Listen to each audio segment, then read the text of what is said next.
Doctor সাহেব, আমার চোখ নিয়ে আমার আমার বাইরে লাগাই দেয়।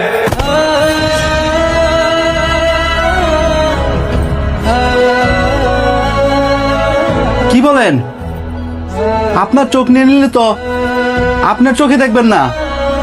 আমি চোখে দেখলে কি না দেখলে কি, আমি তো এই পৃথিবীর একটা বোঝা। আমার ভাই হচ্ছে দেশের সম্পদ। আমার চোখটা খোয়া আপনি আমার বাইরে লাগাই দেন। আমি হলাম একটা প্রতিবন্ধী মানুষ, কিছু করতে পারি না। আমার ভাই অনেক কিছু করতে পারে, আমি এক প্রতিবন্ধী।